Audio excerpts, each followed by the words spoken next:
8 मार्च 2023 को जो है होली मनाया जाएगा। क्या मनाया जाएगा? होली मनाया जाएगा। और ये जो 8 मार्च वाला दिन है बच्चा, ये अपने आप में एक बहुत बड़ा ऐतिहासिक दिन होता है। ध्यान सुनिएगा, होली तो है, रंगों का पर्व तो है। ये जो होली है बच्चा, ये किसका पर्व है? रंगों का पर्व है। किसका पर्व है? रंगों का पर्व है। इस दिन जो है सभी जाति धर्म के लोग जो है एक दूसरे को रंग लगाकर गले मिलते हैं और अपने बंधुत्व का परिचय देते हैं, भाईचारा का परिचय देते हैं कि हम भारत के लोग जो है आपस में मिलजुल कर रहते हैं, है ना, और रंग लगाकर गले रखते हैं। और 8 मार्च को आपका होली पर्व है और इसी 8 मार्च को अंतर्राष्ट्रीय महिला दिवस है। क्या बच्चा? अंतर्राष्ट्रीय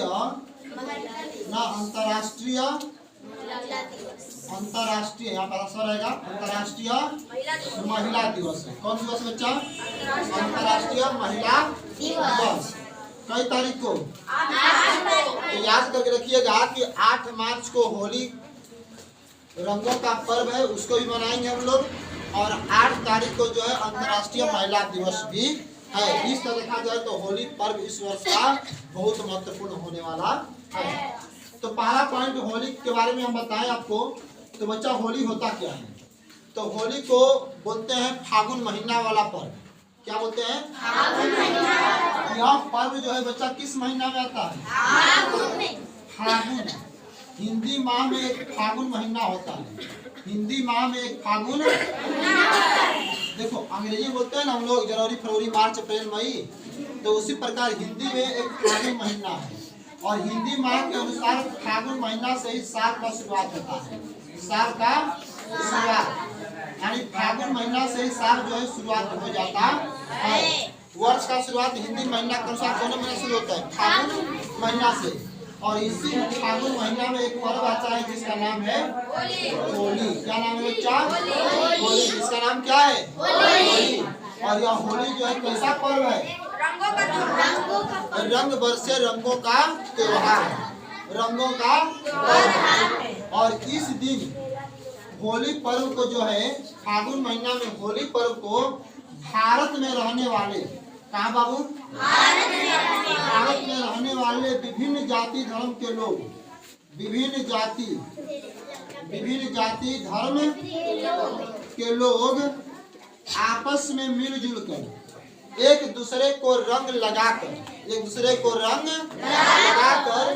बंधुत्व का परिचय देते हैं, भाईचारा का परिचय देते हैं। किसका देते हैं परिचय? भाईचारा। मतलब कि जो होली पर्व है बाबू, यह भाईचारा का पर्व है, बंधुत्व का पर्व है। आप वो देखते होंगे गाँव में ना, या टीवी पर देखे होंगे या गांव में ही देखे होंगे कि लोग जो है एक दूसरे को इस पर्व के दिन रंग लगाते हैं। छोटे जो होते हैं लड़के, वो बड़ों को रंग लगाकर उनका आशीर्वाद लेते हैं और अपने दोस्तों को रंग लगाकर गले मिलते हैं। क्या करते हैं? गले मिलते हैं। और बड़े जो है छोटों को रंग लगाकर उनको आशीर्वाद देते हैं कि जाओ जीवन भर तुम खुश रहो ना। अर्थात यह पर्व जो है सबका पर्व है, किसी भी जाति धर्म के लोग ना, सब इस पर्व को जो है हर्षो उल्लास के साथ मिलजुल कर मनाते हैं। जब मिलजुल कर मनाते हैं तो इसलिए इस पर्व को कहा जाता है कि भाईचारा का सबसे बड़ा प्रतीक वाला पर्व है। किसका पर्व है? भाईचारा का पर्व है।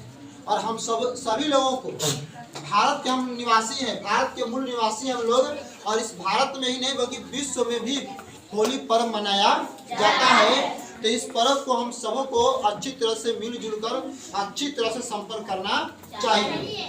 ये जो है इस पर्व का विशेषता था, ये इस पर्व का संस्कार था, ये इस पर्व का परिचय था।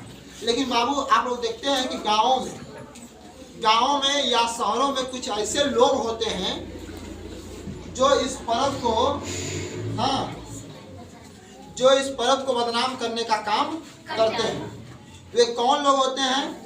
शराबियों की बात कर रहे हैं। कुछ ऐसे लोग होते हैं कि होली के दिन वो लोग सोचते हैं, देखिए अगर पढ़ा लिखा व्यक्ति रहेगा, अच्छा ज्ञान प्राप्त किया रहेगा तो होली के दिन जो है शराब नहीं पिएगा, बल्कि होली के दिन जो है हाथों में अबीर लेकर, रंगों को लेकर बड़ों को लगाएगा, छोटों को लगाएगा, ना रंगों के इस पर्व को खुशियों के साथ मनाएगा।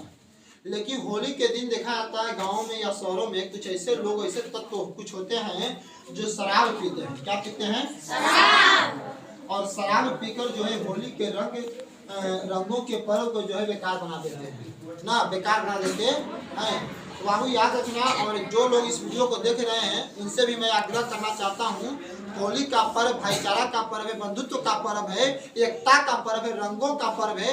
इसलिए अपने एकता का, अपने बंधुत्व का और अपने भारतीय होने का एक अच्छा परिचय दें कि सभी के साथ रंग लगाकर अच्छी तरह से होली मनाएं। लेकिन इस शराब को ना पिए, क्योंकि शराब जो है समाज का सबसे बड़ा दुश्मन है। शराब से जो है समाज का विनाश होता है। शराब से समाज का क्या होता है बच्चा? विनाश होता है। इसलिए होली के दिन शराब पीना नहीं चाहिए। उसके बाद देखिए ध्यान से, ये सबसे बड़ी खराबी थी। ये सबसे बड़ी क्या थी? खराबी थी। और आगे सुनिए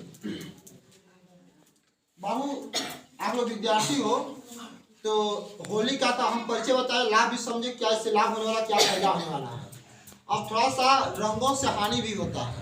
रंग से क्या होता है? हानि। जो रंग होते हैं ना, जैसे अबीर हो गया, कोई अन्य रंग हो गया जिसको पानी में घोलते हैं या अबीर को खुद माथा पर लगा देते हैं ना, तो अबीर को माथा पर नहीं लगाना चाहिए, सर पे। खैर एक दिन लगाने से कोई फर्क पड़ने वाला नहीं है, हम मना नहीं कर रहे हैं, लेकिन इसकी खराबियां क्या हो सकती हैं ना, एक दिन से कुछ बिगड़ेगा। आप लोग मनाइए अच्छी तरह से होली, एक दिन से कुछ बिगड़ने वाला नहीं है। जो विज्ञान कहता है, जो साइंस कहता है, उसको मैं समझा रहा हूँ। अब विद्यार्थी तो जाना जरूरी ना है। रंग जो होता है बच्चा, ये जब शरीर को पड़ता है तो हमारे त्वचा से, त्वचा में बच्चा, ये हमारे त्वचा से क्या होता है? चिपक जाता है। क्या होता है? चिपक जाता है। और चिपकने के कारण हमारी त्वचा जो है खराब लगती है। मतलब एक दिन में खराब नहीं होगी, और अधिक मात्रा में रंग लग जाएगा, ढेर समय तो उसको मतलब साफ नहीं करेंगे, अच्छी तरह से स्नान करके उसको साफ नहीं करेंगे तो त्वचा जो है रुखरा रुखरा टाइप हो जाता है। देखे होंगे आप लोग, जब रंग लग जाता है तो त्वचा रुखरा रुखरा टाइप हो जाता है। तो रुखरा टाइप ऐसे होता है कि त्वचा जो है ना उस रंग को पसंद अच्छी तरह से नहीं करता है, ठीक है। और वो जो है त्वचा से रिएक्शन करता है, तो रिएक्शन करने से क्या होता है कि त्वचा खराब होता है।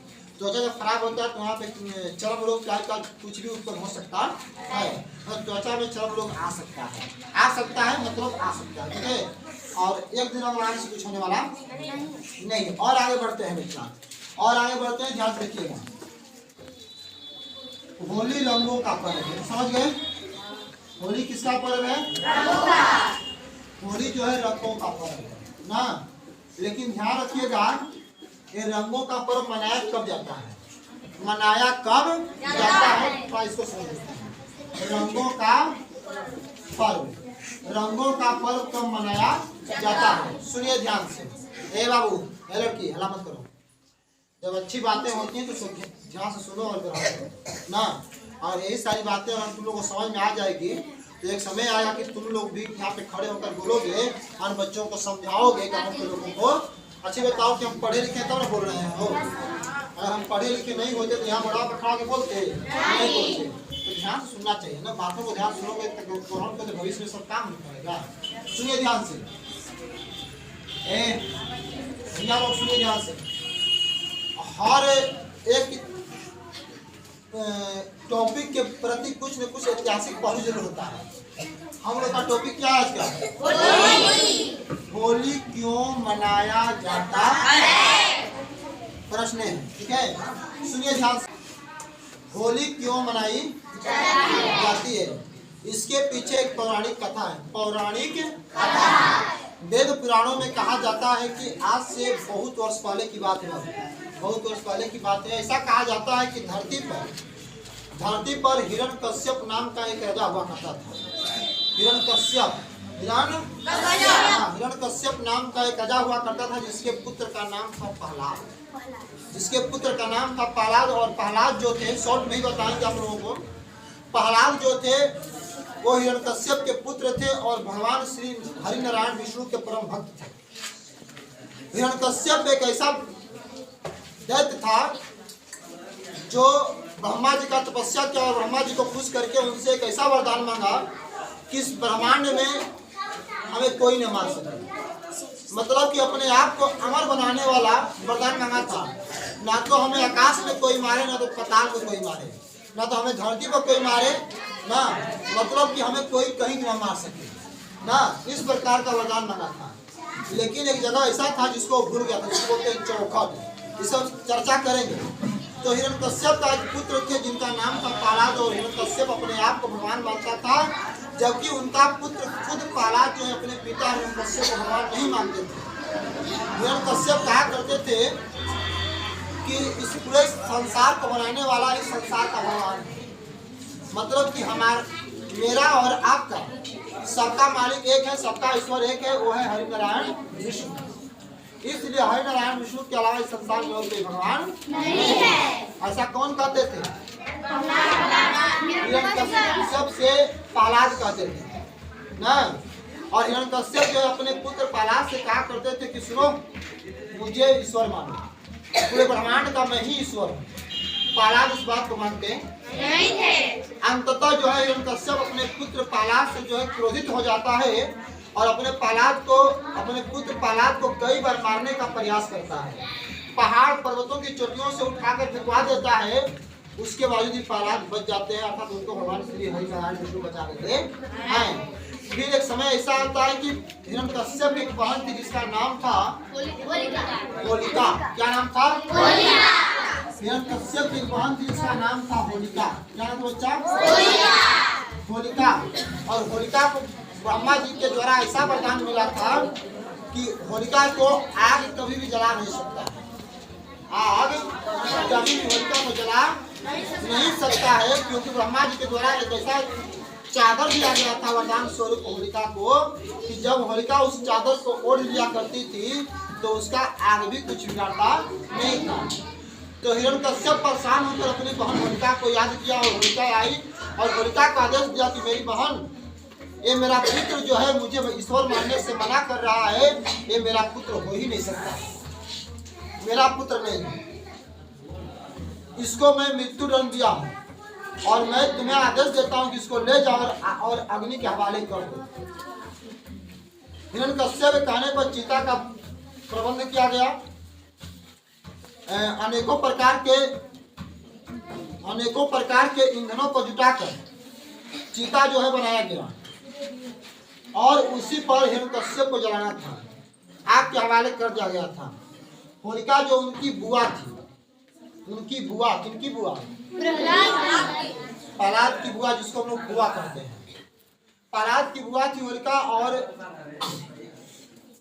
पालाद को लेकर चीता बढ़ जाती है और अपने चादर ओढ़ लेती है। वही चादर जिस चादर को ओढ़ने से उसका आग भी कुछ बिगाड़ नहीं सकता था।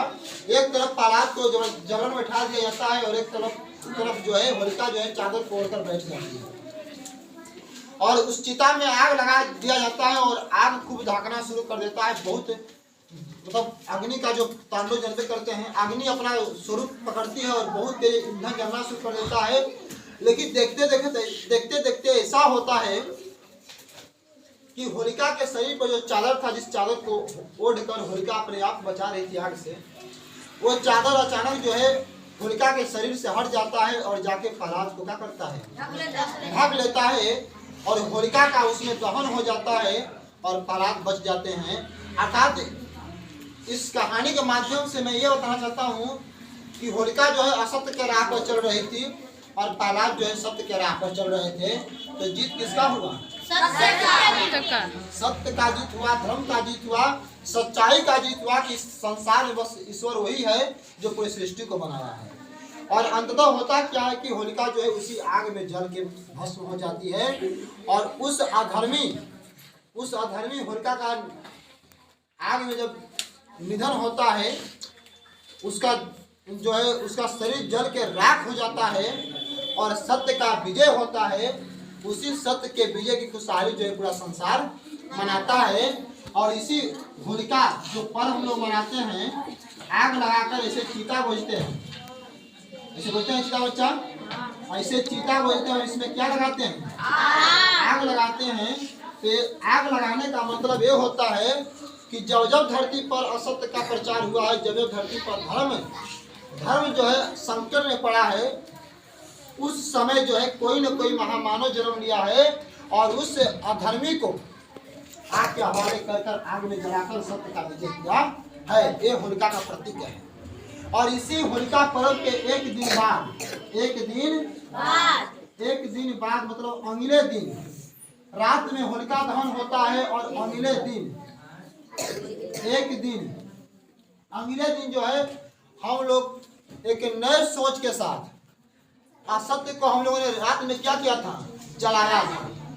अधर्मियों के सोच को हमने क्या किया था, जलाया था। और इसी अधर्मियों का नाश करने के बाद अगला दिन हम लोग जश्न मनाते हैं, जिस जश्न का नाम पड़ा है क्या, होली। और यह होली इस प्रकार हम लोग मनाते हैं कि सबको रंग लगा लगा कर मनाते हैं होली, इसलिए इस होली को रंगों का पर्व भी कहा जाता है।